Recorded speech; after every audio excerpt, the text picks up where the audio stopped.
Lieutenant, CMDR, Blake Harrington, didn't raise his voice so much as polish it until it gleamed.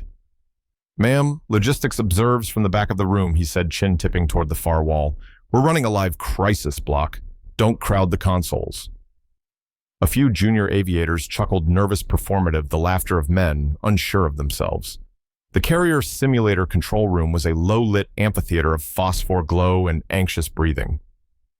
On the primary wall, an F-35 Lightning II call sign Drift 5 rolled and twitched across a stormy HUD. In the corner, Ava Nolan Anonymous in a plain contractor polo and slacks didn't react. She stood balanced and loose hands at her sides, eyes moving without obvious motion. She could have been waiting for a bus, or watching the weather, or to the one pair of eyes on the gallery rail that knew what it was seeing, quietly inventorying failure modes in the time it takes to inhale. Adium. Leonard Park leaned his elbows on the rail and watched her. The old habits crawled out of storage, how a real cockpit keeps its silence, how a good crew chief can diagnose by the sound of the pump, how a test pilot's shoulders never lie. Nolan's weren't slumped or rigid, they were settled like a rifle on sandbags. Harrington misread that stillness as emptiness. Park recognized it as bandwidth. On the big scope, a cascade of red ENG fail, LENG fail, R-Gen bus off FLCS degraded. The Sim's emergency inject had escalated to the worst possible combination, total power loss, driving degraded control laws. Ensign Riley Kim, one of their best stick and rudder students, rode the dive like a man on a greased handrail, every instinct screaming to pull every training block, whispering to wait. The room filled with overlapping commands, Harrington's voice cutting across the instructor pit power off reset. No, damn it. Reset. Failed. Kim nose down for energy. No level watch the Alpha. Roll wings level. What began as direction became noise, and what began as training became a mess of crossed purposes. Ava Nolan did nothing. Then she did one thing. She stepped forward to the comms panel at Console 2, pressed transmit, and spoke in a low alto that somehow carried to every ear without being loud. Drift 5. This is Nolan, acknowledge. The room blinked. Kim's reply wobbled in surprised and hoarse. Copy. Nolan, flaps 20, let the nose fall to 5 degrees up. You're fast, bleed to 180 knots. No roll inputs yet, trim out the twitch. You're riding degraded laws, treat it like a glider with an attitude problem. Harrington's mouth opened, then closed. Park watched him, then watched Nolan, then watched the scope. The simulated jet, which a moment ago had been an anvil with a helmet, began to behave.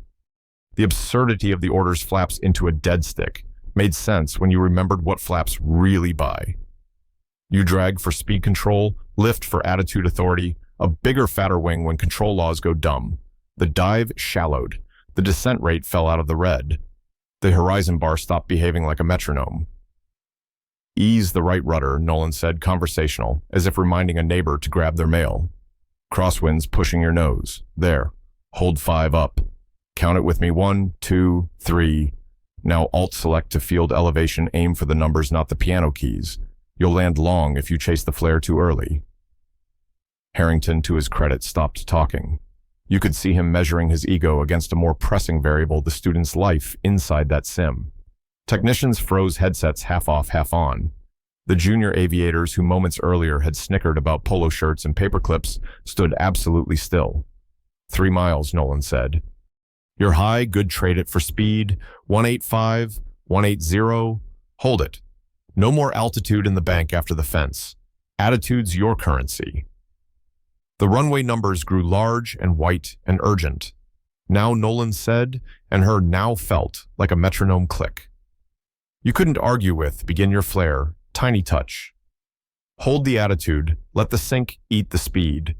The tires met the runway with a shriek that shook the speakers. White smoke rolled across the screen, and Drift 5 skated straight, decelerating hard, wobbling once, as the control laws figured out who they wanted to be when they grew up.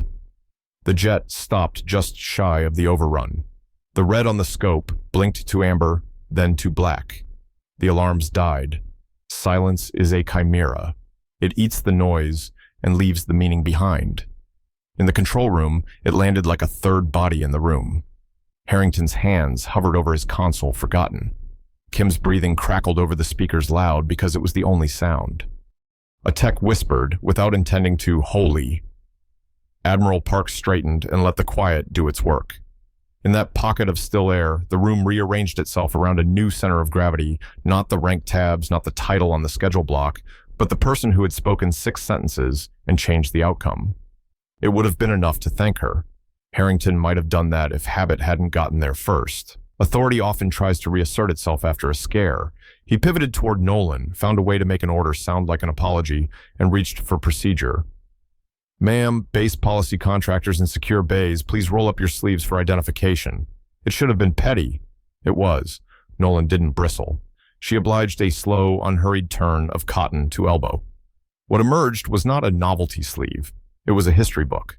Ink faded and clean, a stylized trident that wasn't a trident, a 3-headed dog that wasn't a mascot, and under it, Hydra, Echo 7. A handful of the oldest chiefs in the room sucked in air in perfect involuntary unison. Park came down the stairs fast enough to make the steps hum. He didn't speak to Harrington. He didn't speak to anyone. He went straight to the master terminal, keyed in a code no one else in the room had ever seen, and slotted an ID in a port that most systems didn't even display on the diagram. The screen didn't bring up the usual base personnel page. It went black, then built a new interface in white and steel blue headers that read restricted, flag access, black program. The file that resolved wasn't long. It didn't have to be. Nolan AVAM, status retired, USN, recalled under contract. Former billet test pilot, Project Hydra Echo 7, specialty envelope expansion, emergency procedures development, high-risk catastrophic failure regimes, decorations, air medal with V, Distinguished Flying Cross Legion of Merit, call sign NWEX. Park didn't glance around to confirm whether anyone else understood. He simply drew himself up heels together and rendered a slow, perfect salute. It wasn't showy, because real respect never is. It was deliberate enough that the room had time to absorb the frame of flag officer saluting a woman in a polo shirt who had just talked a kid out of a smoking hole in a virtual runway. Harrington swallowed and followed suit, the crispness of his salute more apology than pride. Ensign Kim, still strapped into the sim, raised a trembling hand toward the canopy camera like a man reaching out to touch something he didn't believe in 30 seconds ago. Nolan returned the gesture with the smallest possible nod. It was nothing. It was everything. Park cleared his throat, the gravel in it louder than the klaxon had been. For the record, he said Hydra made our manuals honest. We told pilots what should work. They proved what did. There were 7 of them. We thought all 7 were gone. He let the words sit. No adjectives, no trumpet flourishes, plain like the truth. If all the story did was end there, the base would have been different the next morning anyway. But the point of a lesson is to make it portable. Park made it policy before the coffee cooled. By 0700, the sim bay wasn't the sim bay. No signage changed, but everyone used the new name without being told Nix Terminal. The first item in every emergency syllabus was a 3-minute, 11-second file labeled Nolan Loss of Thrust Control Law Fail. The technicians added timestamps and overlays so students could track energy state against attitude cues as Nolan's voice paced them through. No one scribbled during the playback. Pens stayed down. People listened because the cadence told them what they needed to be, not just what they needed to do. Harrington changed faster than anyone expected. He didn't issue a memo titled Humility. He took the still frame from the replay the exact moment the dive became a glide and taped it above his console. Under it, he wrote 4 words in block letters with a thin black pen. Calm buys time. Results matter. When rookies asked him, eyes wide, how to recognize real authority in a room full of rank and noise, he pointed to the audio waveform of Nolan's voice and said, "See how it never spikes? That's what you're buying when you train right. Not volume. Clarity." Park didn't stage a ceremony either. He walked the bay with a mug and watched people work. He listened for the new sound.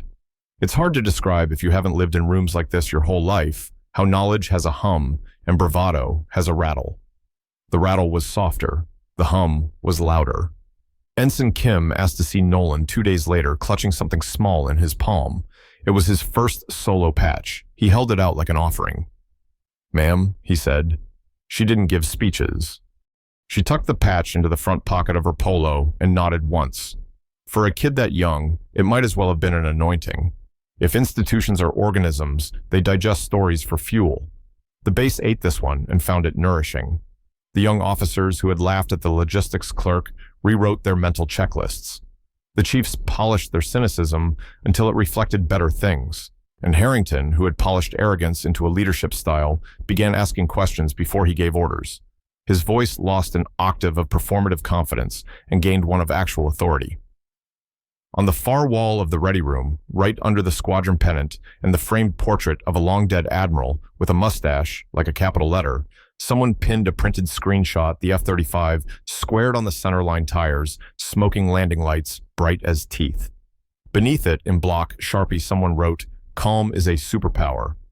The first time Harrington caught himself quoting Nolan without knowing he'd memorized her, it was a small emergency, just a hydraulics module throwing a tantrum during a high crosswind approach. His student's breath went noisy on the ramp. Harrington leaned into the mic and said, "Easy on the rudder. You're letting the wind live in your head. 5 up on the nose. Count it with me." The landing was ugly but honest. On debrief, he didn't tell the kid he'd stolen the lines. He told him where he'd learned the trick of breathing before correcting. "You can't think with your heart rate on fire," he said. "Buy yourself 10 seconds, then fly." Aiden. Park wrote one memo only, and it wasn't about Nolan. It was about all the Nolans you never spot until the room is on fire. The directive was titled, not poetically but usefully, "The Dangers of Superficial Assessment." It described a nameless contractor who had executed an Omega-level intervention during a training failure. It asked a simple question: what cues did we miss before we needed her? And it proposed a simple answer: competence by behavior under load, not by age, wardrobe, or how loudly someone talks when the clock isn't running. Culture doesn't pivot on a dime, it arcs. But you can feel when the arc has a vector. Over weeks, the swagger bled out of the chatter in the ready room. Flight leads began opening briefs with checklists instead of war stories. Maintenance chiefs started asking junior airmen what their hands were telling them before their mouths tried to get a word in. Debriefs got quieter, better, meaner in the right way, meaner as in more honest, less performative. They cut the theatrics and left the truth. People asked Park what impressed him most about the day Nolan walked through Nick's terminal in a polo shirt and changed how a base thought about itself. He never pointed to the salute. He pointed to a smaller stranger artifact, the way the air felt in the room after the alarms died. "That's the sound of a standard reasserting itself," he'd say. "We all knew how we're supposed to behave. We just forgot," she reminded us. Years from now, when the current crop of junior aviators has gray at the temples and knees that complain about cold fronts, they'll tell the story badly and well. They'll get the model number wrong, sometimes F-35, F-18. It won't matter. They'll inflate the altitude and lower the fuel count. They'll turn the three-headed dog into something fiercer and the Echo 7 into a thing with a music cue. They'll pin a little too much magic to the name Nix, because that's what people do when they're grateful for help they can't explain. But the parts they'll get right are the only parts that matter. They'll remember that the voice didn't get louder, it got clearer. They'll remember that calm isn't the absence of fear, it's a practice, a discipline, a thing you do on purpose so other people can live. They'll remember a woman in a polo shirt whose shoulders didn't lie, whose hands moved only when they had to, who bought a kid 10 seconds and then spent those seconds giving him a way out. And they'll remember the taste of their own humility, sharp and clean, like metal on the tongue, the good kind that makes you a better version of your rank. Harrington used to think legacy was a plaque or a call sign etched into a patch. After Nix, he learned it's quieter than that. Legacy is the way a room sounds when the right person speaks exactly as much as necessary. It's the hand that stays steady at 5 degrees nose up because someone taught you how to breathe. It's the culture that lifts its eyes from appearances and looks at outcomes. It's how you learn, finally, to tell the difference between volume and authority. The day the sign outside the simulator complex got repainted for ordinary reasons maintenance, that's all the base kept its unofficial name anyway. People met there and said, "I'll see you at Nix," and everyone knew what was meant. Bring your best self, your quiet self, your checklist, your humility. On the first morning of every new class, Harrington stood in the doorway and watched the kids file in jittery and trying not to show it. He'd tap the corner of the stereo with a knuckle, and the room would settle into Nolan's 3 minutes and 11 seconds, flaps 20, bleed to 180, easy on the rudder, an invocation that wasn't mystical, but worked like one. Adam. Park kept one artifact on his desk away from the awards. It wasn't the file. It wasn't even a patch. It was a yellow sticky note with a timestamp and 3 words scratched in his own crabbed old pilot hand, by 10 seconds. The rest is pilot work. And Ava Nolan. She never moved into an office or hung a shingle. She finished her contract and left as quietly as she'd entered, calling Park only once to thank him for not letting the pageantry swallow the point. Somewhere else, in a different bay with a different problem and a different set of eyebrows, arched in skepticism, she did what she has always done, make panic optional. If you were there that day, you don't need a plaque to remember. If you weren't, you have the audio. Either way, the math is the same. Calm buys time. Time buys options. Options taken in sequence by steady hands become survival. On a long enough runway, real or simulated, that's all any of us are ever doing. We're holding 5 up, trimming the twitch, and trusting the quiet voice that tells us the next right thing.